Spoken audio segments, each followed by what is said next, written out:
ಎಲ್ಲರಿಗೂ ನಮಸ್ಕಾರ. ಎಳ್ಳು ಬೆಲ್ಲ ತಿಂದು ಒಳ್ಳೆ ಮಾತಾಡಿ. ಈ ಮಾತು ಕೇಳಿದ ತಕ್ಷಣ ನಮಗೆ ನೆನಪಾಗೋದೆ ಸಂಕ್ರಾಂತಿ. ಆದ್ರೆ ಈ ಹಬ್ಬ ಬರೀ ಎಳ್ಳು ಬೆಲ್ಲ ತಿನ್ನೋದಕ್ಕೆ ಮಾತ್ರ ಸೀಮಿತನಾ? ಖಂಡಿತ ಇಲ್ಲ. ಇದರ ಹಿಂದೆ ಒಂದು ಅದ್ಭುತವಾದ ಇತಿಹಾಸ ಮತ್ತು ವಿಜ್ಞಾನ ಅಡಗಿದೆ. ಅದೇನು ಅಂತ ಇವತ್ತು ಈ ವಿಡಿಯೋದಲ್ಲಿ ನೋಡೋಣ ಬನ್ನಿ. ನೋಡಿ, ಸಂಕ್ರಾಂತಿ ಅಂದ್ರೆ ಬದಲಾವಣೆ ಅಂತ ಅರ್ಥ. ಇಷ್ಟು ದಿನ ಚಳಿಯಿಂದ ನಡುಗುತ್ತಿದ್ದ ನಮಗೆ ಸೂರ್ಯದೇವ ಇವತ್ತಿನಿಂದ ಸ್ವಲ್ಪ ಹತ್ತಿರ ಬರ್ತಾನೆ. ಅಂದ್ರೆ ಸೂರ್ಯ ಮಕರ ರಾಶಿಗೆ ಪ್ರವೇಶ ಮಾಡಿ ಉತ್ತರಾಯಣ ಅನ್ನೋ ಪುಣ್ಯಕಾಲ ಶುರುವಾಗುತ್ತೆ. ಇವತ್ತಿನಿಂದ ಹಗಲು ದೊಡ್ಡದಾಗುತ್ತಾ ಹೋಗುತ್ತೆ. ಇದು ಹೊಸ ಚೈತನ್ಯದ ಸಂಕೇತ.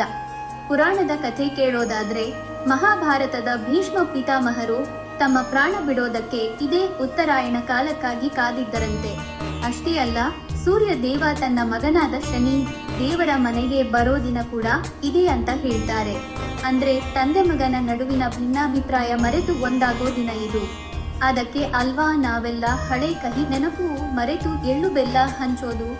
ನಮ್ಮ ಕರ್ನಾಟಕದ ಸಂಕ್ರಾಂತಿ ಸಂಭ್ರಮವೇ ಬೇರೆ. ರೈತರು ತಾವು ಬೆಳೆದ ಬೆಳೆಯನ್ನು ನೋಡಿ ಖುಷಿ ಪಡೋ ಸುದ್ದಿ ಇದು. ಹಸುಗಳಿಗೆ ಸ್ನಾನ ಮಾಡಿಸಿ ಬಣ್ಣ ಹಚ್ಚಿ ಕಿಚ್ಚು ಹಾಯಿಸೋ ಆ ಒಂದು ಕ್ಷಣ ನೋಡೋದೇ ಒಂದು ಸೊಬಗು. ಮಂಡ್ಯ, ಮೈಸೂರು ಭಾಗದಲ್ಲಿ ಈ ಸಂಭ್ರಮ ಇನ್ನೂ ಜಾಸ್ತಿ ಇರುತ್ತೆ. ಸೊ ಈ ಸಂಕ್ರಾಂತಿ ನಿಮ್ಮ ಬದುಕಿನಲ್ಲಿರೋ ಕಹಿ ಅಂಶಗಳನ್ನೆಲ್ಲ ತೆಗೆದುಹಾಕಿ ಎಳ್ಳು ಬೆಲ್ಲದ ಸಿಹಿಯನ್ನು ತುಂಬಲಿ ಅಂತ ಹಾರೈಸ್ತೀನಿ.